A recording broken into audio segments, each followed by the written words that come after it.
Om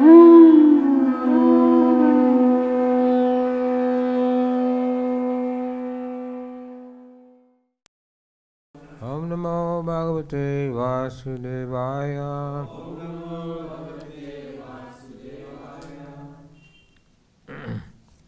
Reading from Bhagavad-Gita as it is, chapter 18, text number 46. Yata privitir bhutanam yena sarvam idam tatam svakarmana tam avyarcha siddhim vidati manava yata pravitir bhutanam yena sarvam idam tatam sakarmam tam abhuyarcha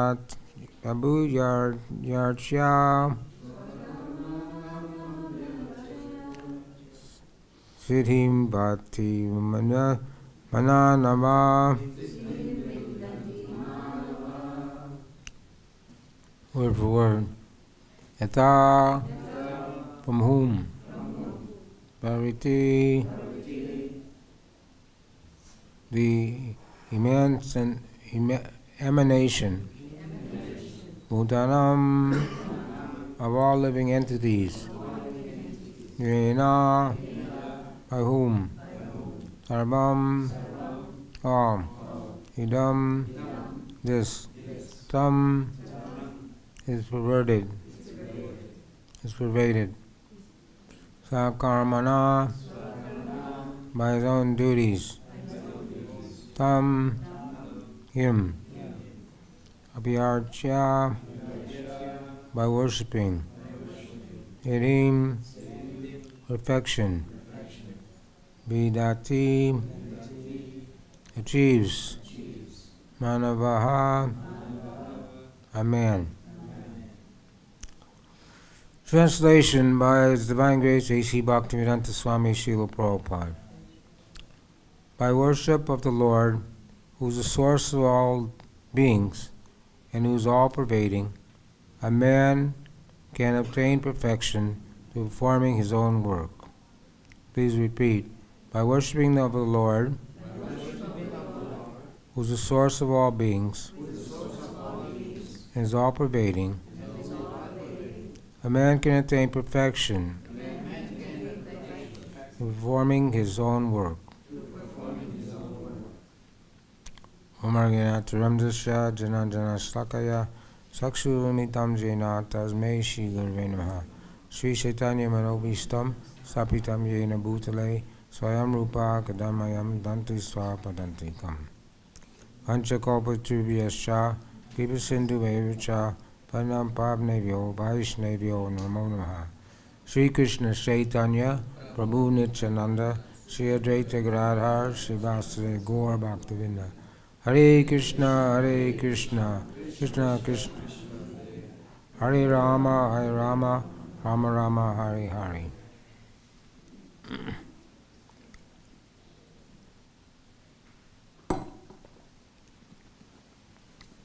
Translation again.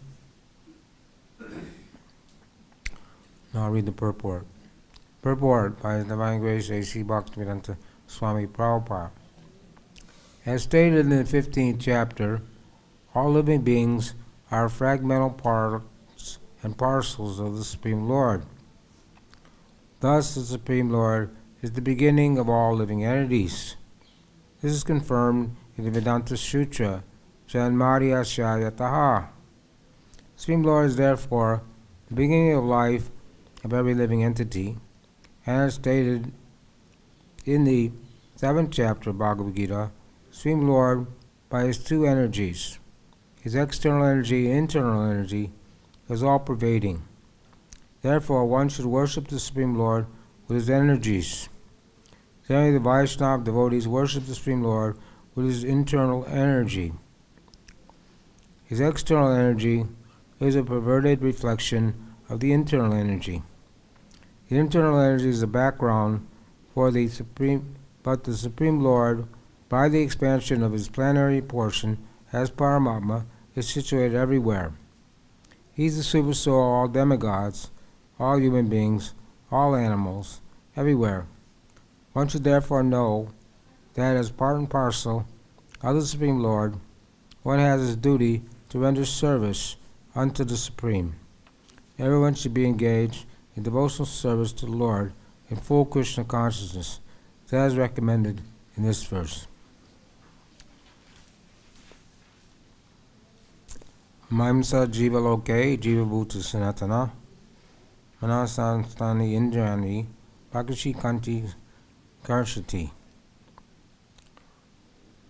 Krishna says in the 15th chapter that all living entities are my part and parcel, and they're struggling very hard with the 6 senses, which include the mind. I know, I'll read that after. I didn't forget.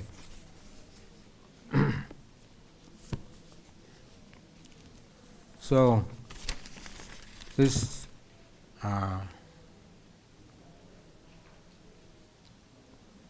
is text 46, so 41 through 48 is worshipping Krishna through one's work. Now, Srila Prabhupada, he lectured on 18th chapter of Bhagavad-Gita 22 times, and he said that the Bhagavad-Gita was not table talk. In other words, it's a transcendental subject matter that can only be understood by devotees. Krishna says, Bhakti Mama Vijanati. One can only understand me by devotional service. The 2 words here, Abhiyarcha, worship, and Siddhim, perfection.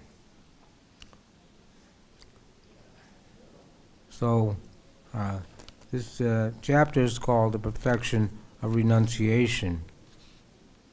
And Lord Chaitanya came, Vairagya Vidya Nija bhakti-yoga.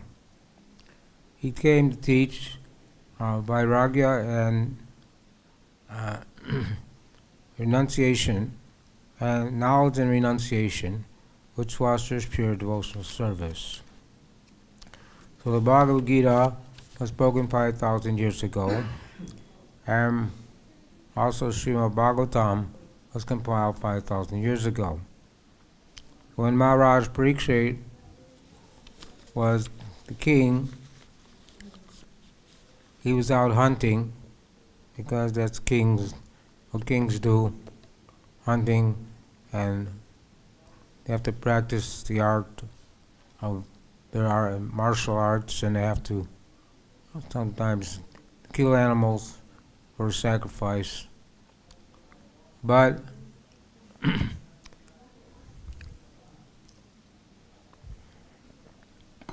he became hungry and thirsty. So he went into some ashram. The sage was sitting there in meditation, in samadhi. And he requested a glass of water, but the sage didn't respond. So Maharaj Parikshit became upset. He took a dead snake and put it around the man's neck and left. Of course, Maharaj Parikshit was a pure devotee. He had the darshan of the Lord in the womb. When he was in the womb, Ashwatthama threw his Brahmastra weapon to kill Maharaj Parikshit, and the Lord came and protected him in the womb. So he was a Nityasiddha pure devotee his whole life. And for him to become under the influence of the modes of passion and ignorance was not possible. But because the Lord desired that the Srimad Bhagavatam be spoken. So the sage's son, who was only 12 years old, had Brahma Tejas. He had very power. So he saw his father had been garlanded with a snake. He thought this was a very heinous, bad activity, very sinful activity. So he touched water and he cursed Maharaj Parikshit that you were going to die by the bite of a snake bird within 7 days. So this is all the arrangement of providence, the arrangement of the Lord, so that Sukadeva Goswami could speak the Bhagavatam to Maharaj Parikshit. Maharaj Parikshit could have easily counteracted the curse, but he accepted it as the will of providence. And therefore, he renounced his kingdom, renounced his family, renounced his animals, renounced his treasury, renounced everything, and he went to sit down on the bank of the Ganges or Yamuna, and all the sages came from all over the universe to sit down, and then Sukadeva Goswami also came there to speak on Srimad Bhagavatam to prepare Maharaj Parikshit for the time of death. In the same way, we know Maharaj Parikshit was put into illusion by the will of the Lord, by the action of Yoga Maya, not Maya. So in the same way, Arjuna is the eternal associate of the Lord. He's also Nityasita, and he's also was put into illusion by Krishna, so Krishna could speak Bhagavad-Gita. So, because Arjuna, he didn't want to fight this battle of Kurukshetra when he saw that all his relatives, friends, teachers were opposing him. So he thought it was better not to fight. So the whole Bhagavad-Gita is about Krishna convincing Arjuna that it was his duty to fight, because he was a Kshatriya.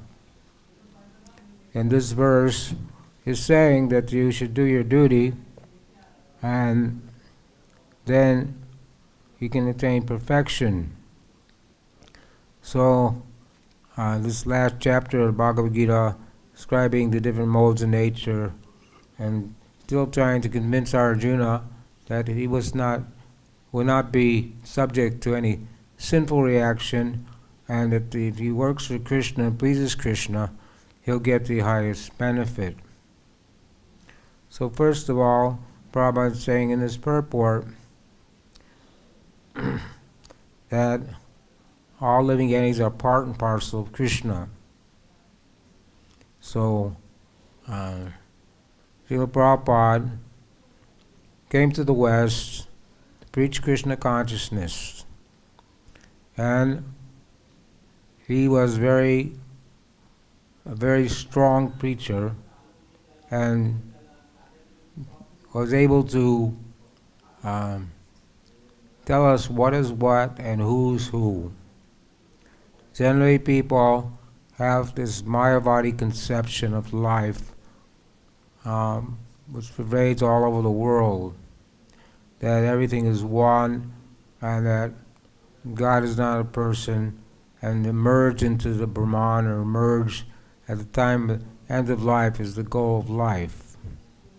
Never say Shunyavadi Paskachaya Desatarni.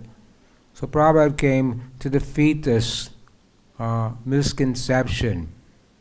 If you go in a bookstore, you'll see there's so many translations of Bhagavad-Gita.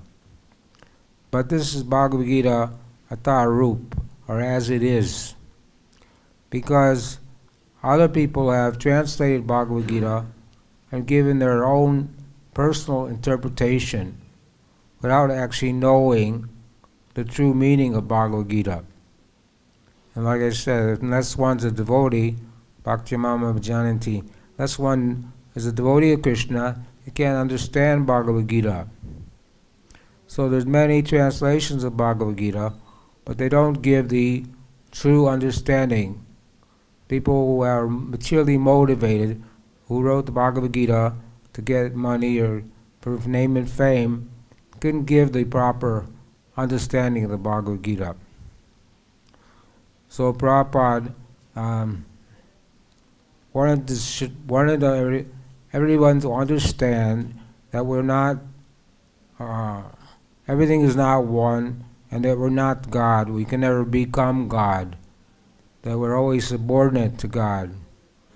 So all living entities says they're part and parcel of the Supreme. And Krishna's tu Bhagavan Swayam. And it says Janmari Asya Yataha, that the very first verse of the Srimad Bhagavatam is saying that the Krishna is the original personality of Godhead. And from Krishna comes all other expansions and incarnations. So we should not be misled by other interpretations. And Krishna is the two-handed form, two-armed form of Krishna is the highest. Krishna's tu Bhagavan Swayam. And that means, Bhagavan means one who possesses all opulences in full. 6 opulences: name, strength, knowledge, strength, knowledge, opulence, renunciation, beauty, intelligence, all these things. There's 6 things that Bhagavan attains in full, which no one else can claim to have. Some people may be rich, some people may be strong, some people may be intelligent, but no one can claim to have all 6 things in full. Only Krishna has that. Even in the Narayan forms, there's 64 qualities of Krishna. The living entity has 50 qualities. The demigods have 55 qualities. And Narayan has 60 qualities, but Krishna has 64 qualities. This is all given in nectar devotion. So here, Prabhupada is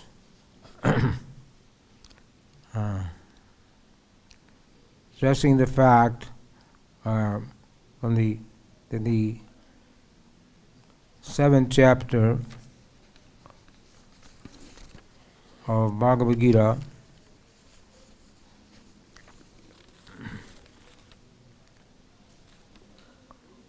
says, those who worship me, giving up all their activities unto me, and being devoted to me without deviation, engage in devotional service, always meditating upon me, and fix their minds upon me, O son of Pritha.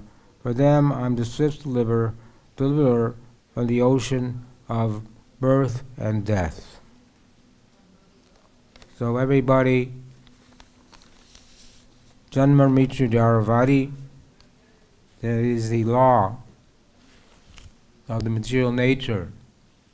Everyone has to take birth, everyone has to become diseased, everyone gets old, everyone has to die. Because no one can avoid these 4 things. But people don't know that and they're the living entity, when we come in the material world, we have nothing. And at the time of death, you can take nothing with you. Even though we have the fallible soldiers, the family members. We're reading in Srimad Bhagavatam this morning that the parents cannot protect a child. If a child's karma is to die at 5 years old, or 7 years old, or 10 years old, then the parents can't do anything about it.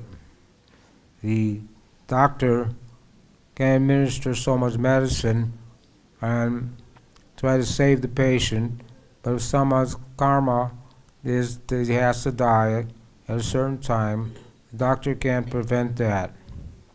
And the boat, if a man is drowning in the water, and a boat comes along to save him, if the man is not it's not his destiny to be saved, then he will also have to die. So in this way, this is laws of material nature. But we're not so fortunate. Maharaj Parikshit had 7 days notice. Samsiddhi Haritoshana. So he made some inquiry, what should one do when he's about to die? So he says that he sat down to hear about the glories of the Supreme Lord. So everyone they take advantage of Srila Prabhupada's books. Now we're having the marathon. It's called the Christmas Marathon. But in India, there's no Christmas. But devotees were noticing in the 70s that when Christmas is approaching, then people go to the stores, shopping malls, and spend all their money to buy a lot of presents for their family members or their loved ones. So that time is the busiest time of the year, and so they always took advantage of that to have marathon, because the stores would stay open late. Generally, stores would close at 9 o'clock. Stores would stay open till 10 or 11, 12 o'clock, and many hundreds of thousands of people were going to shopping to buy so many things. So the devotees saw that that was a opportune moment, because people had money at that time, and there was many people out late at night. So the devotees went on a marathon to sell as many books as possible in that 1 month period. So that's been going on since the early 70s. Of course, in India, the people don't celebrate Christmas, but we still have the marathon, and we still are the #1 country in the world to sell the most Bhagavad-Gitas in the month of December. So the idea was to push on this movement, and Prabhupada told the devotees that this selling books, Bhaktisiddhanta ordered Srila Prabhupada, if you ever get money, then you should print books. Because there's 2 kinds of kirtan. There's the street kirtan, where devotees go out chanting, and people hear the holy name. And then there's the Brihat Madanga, or the printing press kirtan. So by book distribution, we can spread the message of Krishna consciousness all over the world, as many languages as there are.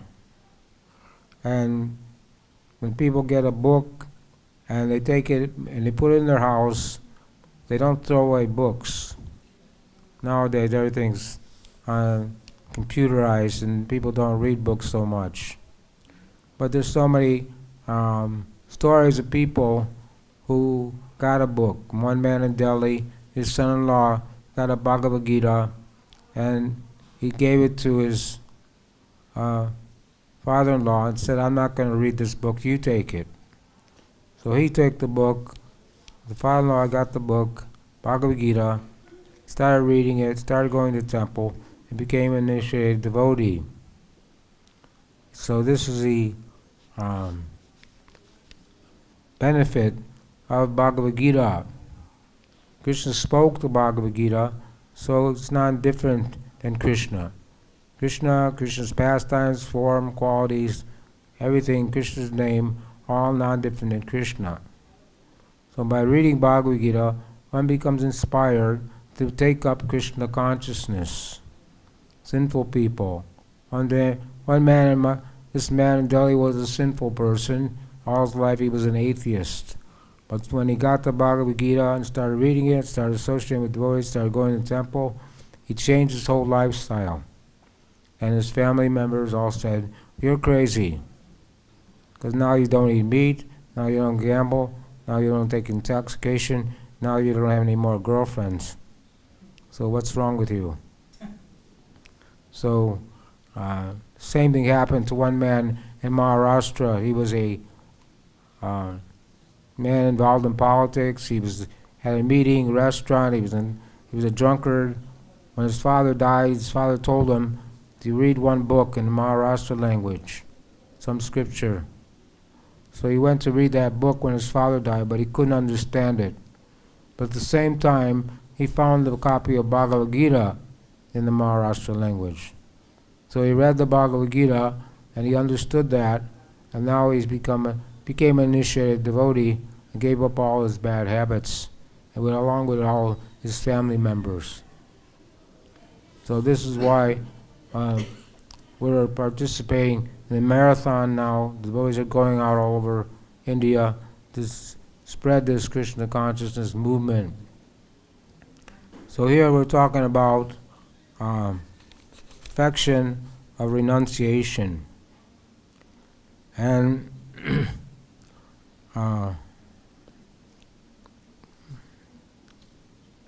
whereas in Nectar Devotion it says, Sarvapadi vinirmuktam, tapavena nirvalam, rishikesha rishikesha, sevanam bhakti uchate.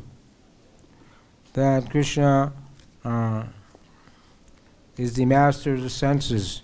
Therefore, we should utilize our senses in the service of Krishna. Here it says that there's two energies of the Lord, the internal energy and the external energy. The internal energy is described in the Bhagavad-Gita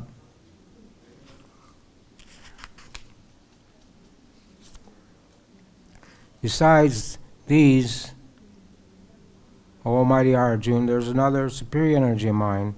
It's comprised of living entities who are exploiting the resources of this material inferior nature.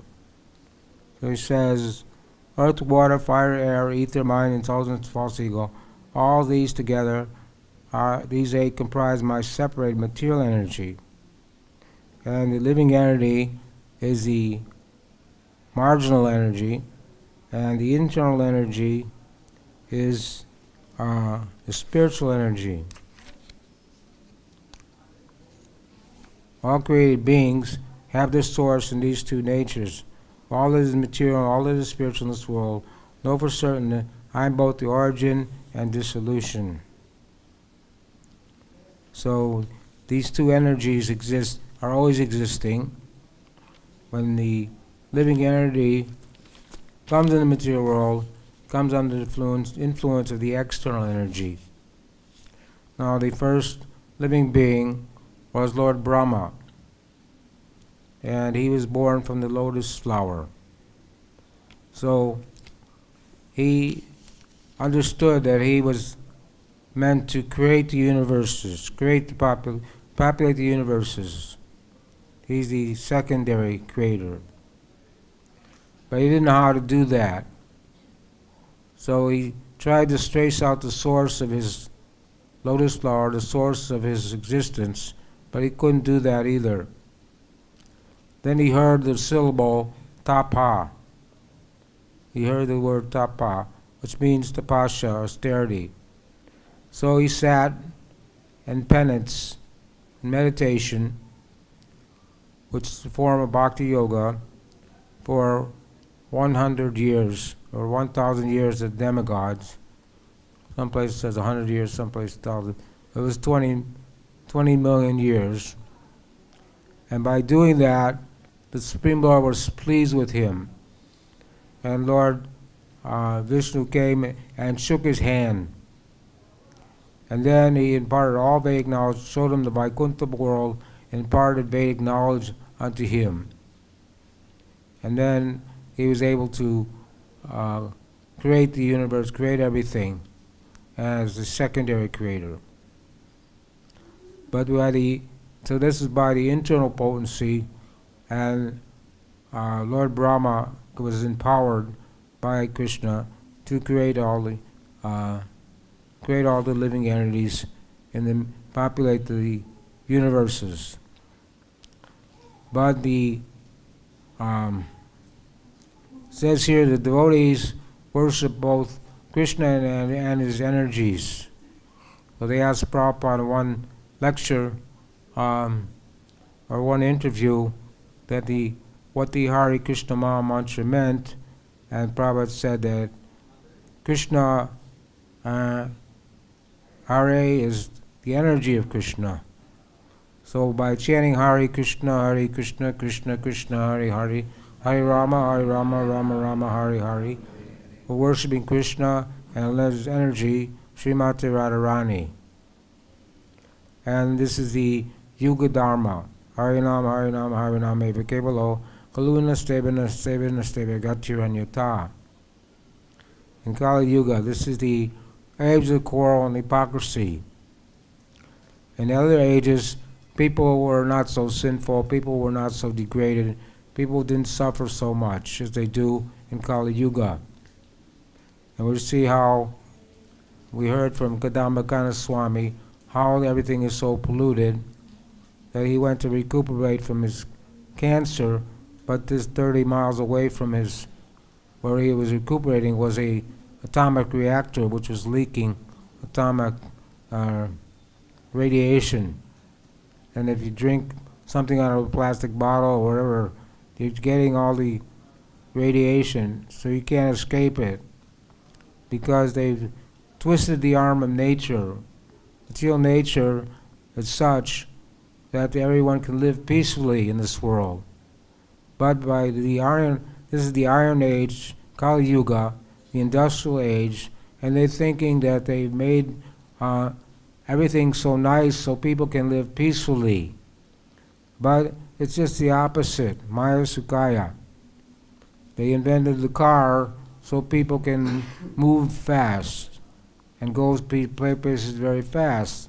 The Prabhupada said in the city, you get a car in the city, but you want to go somewhere, it takes you 2 hours because there's no place for cars because it's always too much traffic. So instead of making things easier, it makes things harder. And in every way, they made everything unnatural seem natural. It's like having electricity.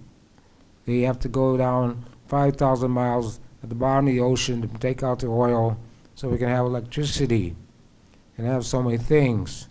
But that's not natural. You can grow some castor plants, take out the oil, and make a lamp for light. And people did that for thousands of years.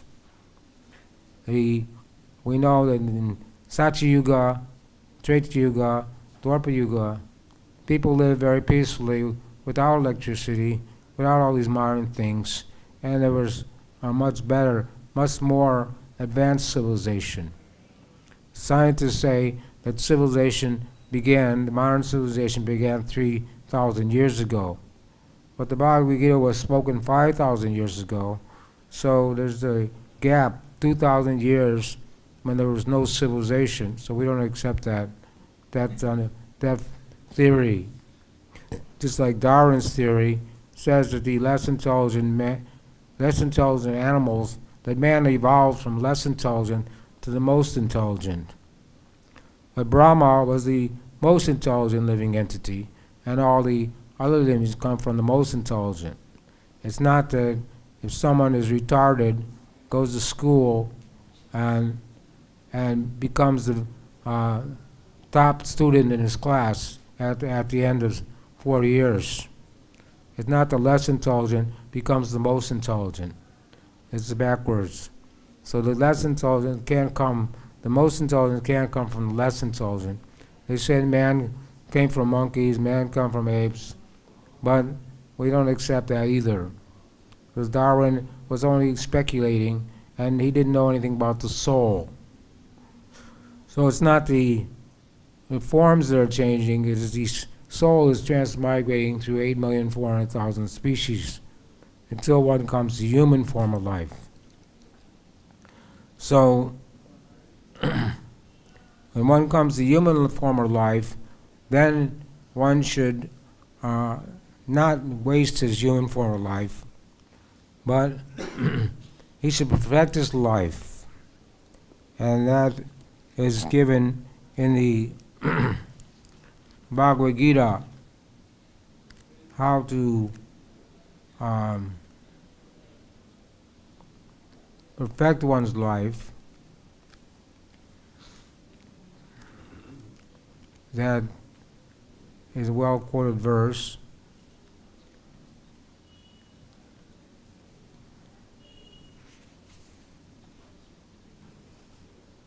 Mamchayo vicharena bhakti-yogena sevate sagunam santichaitam brahmabhuya kalpate. Which means one who engages in full devotional service, unfailing in all circumstances, at once transcends the modes of material nature and comes to the level of Brahman. So this is the perfectional stage. In the beginning of the Bhagavad-Gita, Krishna tells Arjuna, this triguna, that you should rise above the modes of material nature. When the living entity comes into the material world, we come under the influence of the modes of nature, goodness, passion, and ignorance. So in order to get free from the modes of nature, one has to come to the Brahman platform. Brahma bhuta prashanama nasoshati na kanchati samasarveshu bhuteshu ma bhaktim labhute param. So this is when devotional service begins. Now we're practicing Vaidhi Bhakti, we're practicing the preliminary stage of devotional service. But when one is free from the contamination of material nature, then one can actually perform pure devotional service. Otherwise, our service is contaminated by material desires, material nature. So therefore, perfection of life is to become a pure devotee of Krishna. And Krishna says the most important instruction is one should always think of Krishna and never forget him. But now we're chanting the Hare Krishna mantra, chanting japa. Every day we chant 16 rounds of Maha Mantra. But we also chant without committing offenses. And the 10th offense is the hardest one to avoid. That means to maintain material attachments, thinking I and mine, and to also be inattentive while chanting. We're chanting Krishna's holy name, Namatintamani Krishna Chaitanya Rasa Vigraha. That Krishna and his name are non-different. When you're chanting Krishna's name, Krishna is dancing on your tongue. But we're still materially contaminated, so we don't know that. We don't have that realization. And the mind is the best of friend and the worst of enemy. So your bad mind can easily become distracted when we're chanting. So we have to be determined to chant the name and just hear the holy name. Hare Krishna, Krishna Krishna, Hare Hare. Hare Rama, Rama Rama, Hare Hare. And not be distracted by the mind. Wherever the mind wanders, we have to bring it back under the control of the self. So this is process is a gradual process. We have to, even though we're not chanting Shulanam or Namabas, but we may be chanting Namaparad, still committing offenses to the holy name. But the only way to counteract offenses to the holy name is to continue chanting, incessantly chanting the holy name. So while living in Vrindavan, we can chant the holy name as much as possible. When you're living in other parts of the world, it's not as easy to chant. So many devotees will get up early in the morning, 2 o'clock, 1 o'clock, and chant their 16 rounds before Mangalarti or after Mangalarti, both times. Because that time is the best time for chanting, because the mind is more peaceful, everything's more peaceful. As the day goes on in the Western countries, it's very difficult to chant, because the modes of nature are very strong. But in Vrindavan, it's not the same thing. This is the holy Dham, this is the Golok. There's Gokul and Golok. Goloke Premadana Harinam Sankirtana. So this holy name has descended from the spiritual world. And Lord Chaitanya came 500 years ago. Before he incarnated, there was a eclipse, a lunar eclipse. So all the residents of Navadvip went to the Ganges to stand in the water during the eclipse and chant. So that's when the holy name first came incarnated into the world. And then Mahaprabhu appeared at that time.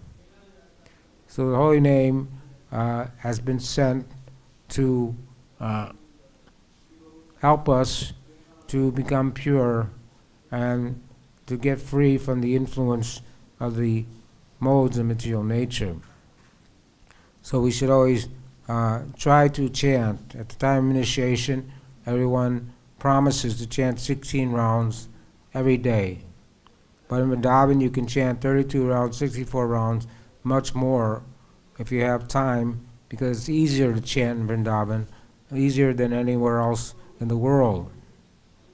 I don't know, maybe I had that experience. I don't know if everyone has that experience, but I've had that experience. It's much easier to chant, and because everything, even though Vrindavan has become so contaminated by Western influence and modern technology, still people still have names of Krishna.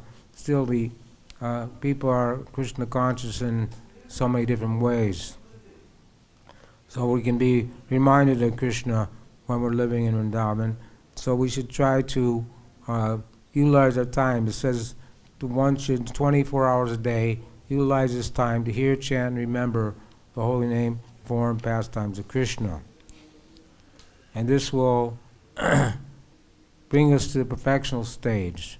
Yam yam vapi smaram bhavam, whatever one is thinking at the time of death, that will attain. So we have to, we're practicing for the final exam. When you go to school, you take up some profession, they give a final exam. So you have to study very hard so you could pass the final exam, get your degree. So the final exam in life is the time of death. So if you've chanted the Hare Krishna Maha Mantra your whole life and served to perform devotional service, then you will have a good chance that you will remember Krishna at the time of death and not have to take birth again in the material world. We all know, Dukkaya Lama Shasatam, the material world is a miserable place wherein repeated birth and death take place. So we don't want to stay in the material world. We want to perfect our lives. The perfection of life is not have to take birth again. And Prabhupada told his disciples, if they chanted 16 rounds, follow the 4 regular principles for their whole life, that he would guarantee that he would take them back to Godhead. He said he had the key to the back door to get him into Golok. So it's an easy process, simple process, but sometimes not so easy because of so many different reasons. The devotee is not able to stay in Krishna consciousness their whole life. So I'll read the last paragraph of the purport. Everyone should think that he is engaged in a particular type of occupation by a Rishikesh, the master of senses. Rishikesha, Rishikesha Sevanam, Bhakti Uchite. and by the result of the work in which one engaged, the Supreme Personality of God, Sri Krishna, should be worshipped. If one thinks always in this way, in full Krishna consciousness, then by the grace of the Lord, he becomes fully aware of everything. That is the perfection of life. The Lord says in Bhagavad-Gita 12:7, Te samaham samudharta. The Supreme Lord takes charge of delivering such a devotee. That is the highest perfection of life. In whatever occupation one may be engaged, if he serves the Lord, he will achieve the highest perfection. So we are not following Varnashram Dharma. But Varnashram Dharma was enunciated by the Lord and is in the Vedas, and that is a system where people can, where society is organized in a way where people can live peacefully. When they asked Prabhupada, one reporter asked Prabhupada, well, what about the caste system? And Prabhupada said, caste system? Where do you find caste system in Bhagavad-Gita? What's this caste system? And where do you find Hinduism in Bhagavad-Gita? So these things came later. The caste system is not, people think it's some kind of way of enslaving people or torturing people or have a negative conception of caste system. But the caste system is the Varnashram system, Varnashram or Daivi Varnashram system. So everyone, whatever you're doing, whatever your service is, or whatever your engagement is, it should be done. You have to do your duty. So everyone has some kind of duty, and someone may be temple president, someone may be a pujari or cleaning the temple, but whatever they're doing, they should try to understand that if you're doing your duty, but you're not trying to become Krishna conscious, then you're wasting your time. So you have to do your duty at the same time, follow the sadhana. Vaisheshika wrote a book, Family Business. He said everyone should show up for the morning program because we need the strength to practice Krishna consciousness. So we show up for all the morning programs. That gives us strength to perform our service and to advance in Krishna consciousness. So we have to do our duty, but at the same time, we have to strictly follow, chant 16 rounds, follow the principles, and always be mindful that we want to become Krishna conscious. Just doing one's duty, but not becoming Krishna conscious is not enough. So this is Krishna stating here, that one can attain perfection by performing his own work. So Arjuna didn't want to fight, he was Kshatriya, and it's his duty to fight. But Krishna told him, you fight and at the same time think of me. And over again, Krishna is telling Arjuna that he should fight and there will not be any sinful reaction incurred because it's his duty. And at the same time, you will be pleasing the Lord. Samsiddhi Haritoshana. So whatever we should do in such a way that is pleasing to the spiritual master. Every morning we sing Yasha Prasada Bhagavad Prasada Yasha Prasada Nadakintu Gopi. That if one pleases the devotee, and Krishna is pleased. If Krishna is pleased, then the devotee is pleased. So whatever we do, all our activities should be aimed at pleasing the spiritual master, because he's the via media to take us to Krishna. When your eyes go bad, you have to have glasses so you can see properly. So our eyes are covered by the Maya, curtain of Maya, and therefore the spiritual master, he's the glasses, the eyes, to help us see properly. Premanjana Charita Bhakti Vilochanena.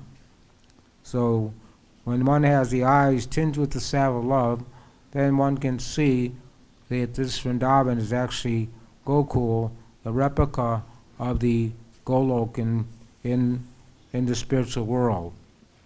So as the marginal energy, we have the free will to choose to serve Krishna or not serve Krishna. And somehow we chose to come into the material world and not serve Krishna.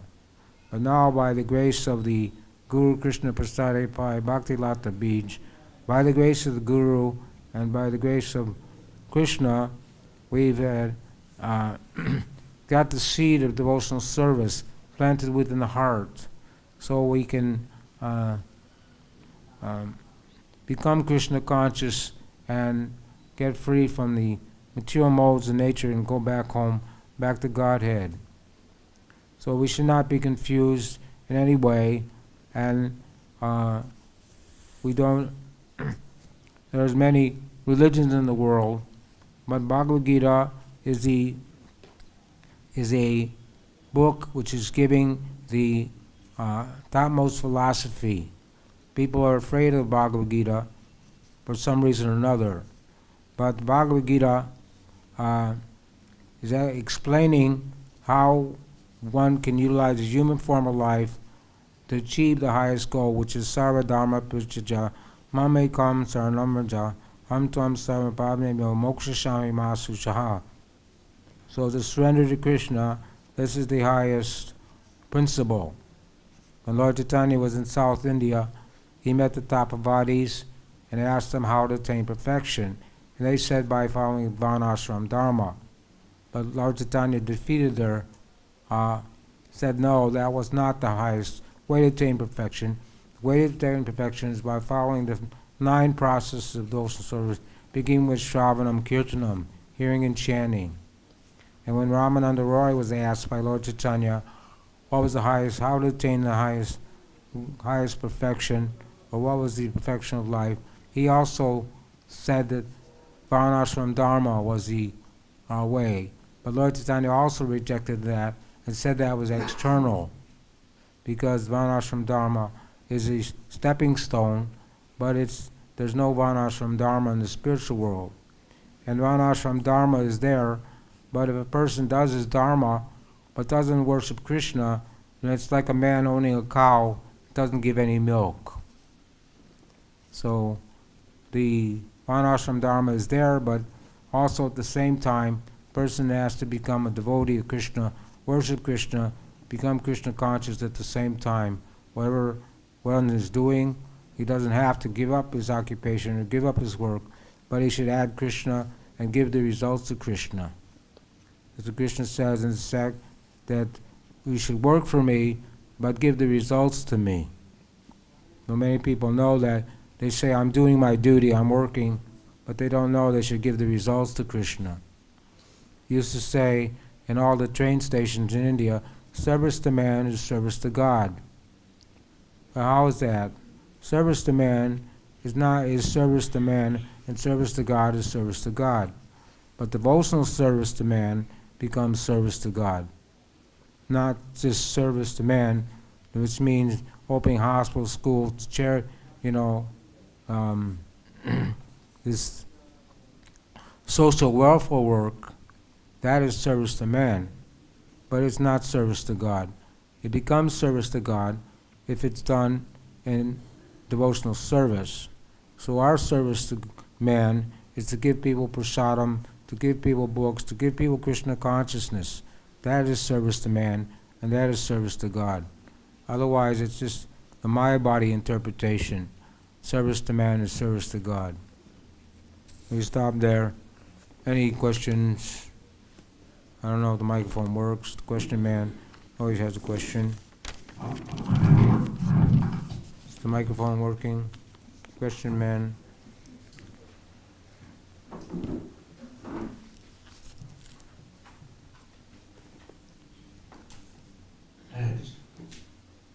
Now you are saying that this yoga we cannot be peaceful. So we cannot be peaceful in this Kali Yuga. But we see from the beginning there is no peace. In Akashpur was there, which was not peaceful. Even Treta Yuga, when Ram was there, not peaceful. Even when Lord Krishna was there, there was no peace. So where is the peace? You say that we have no peace in this Kali Yuga. But previously from the beginning we see there is always some disturbance going on everywhere. So can you explain something? Well, that's nature of the material world. Three modes of material nature are there. So there's always demigods and demons are always fighting. There's always some conflict. But if you become Krishna conscious, then you can become peaceful. People give up their sinful activities, they can become peaceful. So, if you're Krishna conscious, then you're peaceful in all circumstances. Like Prahlad Maharaj, he was, his father tried to kill him in so many ways, but he was not disturbed. He just remembered Krishna, and so he was always peaceful. But when you become a pure devotee, then you become peaceful. Anybody else?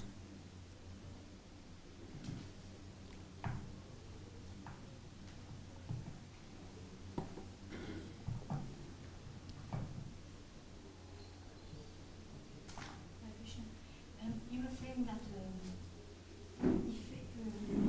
I'm talking to the microphone. there's no sinful reactions if you do your duty. Like in the story of Narachitraketu, when Narachitraketu became Vritrasura, Indra did his duty, but yet he got sinful reaction. Could you tell us something about that?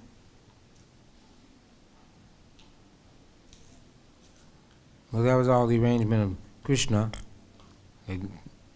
Chitraketu became a demon to accelerate his going back to Godhead.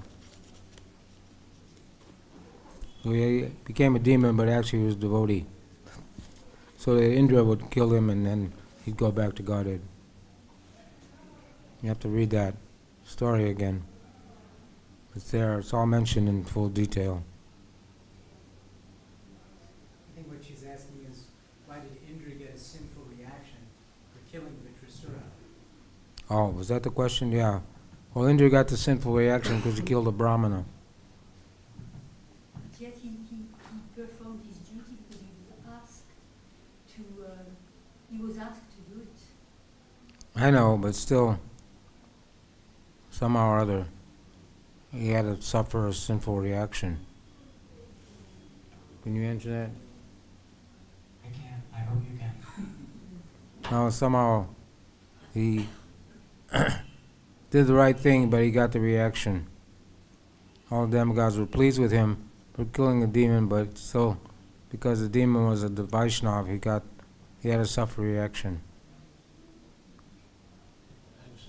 Prabhu, there's one example I'm reading in the Bhagavatam. Just like when Kansa he was killing the children of Devaki, then later on when Yogamaya went up and told him that Krishna is already gone, we are killing him. So then this demon, they are fond of demigods. So whatever she said, he had the faith in this one. Then he went to Vasudeva and Devaki and asked her forgiveness, and whatever has happened, this is because of our destiny, and this is happening. Actually, I am not in fault of killing of your children. So whatever has happened, because of it was thing to happen, so I am sorry. He is asking forgiveness, and Devaki and Vasudeva gave him forgiveness, and then he is releasing them. Right. Yeah, but still, he misused his free will. Although it was the will of providence, the will of destiny, they were destined to be killed, but Kamsa also was a demon, so he had to suffer a sinful reaction. Alright, Srila Prabhupada ki jai. Antara Bhagavad-Gita ki jai.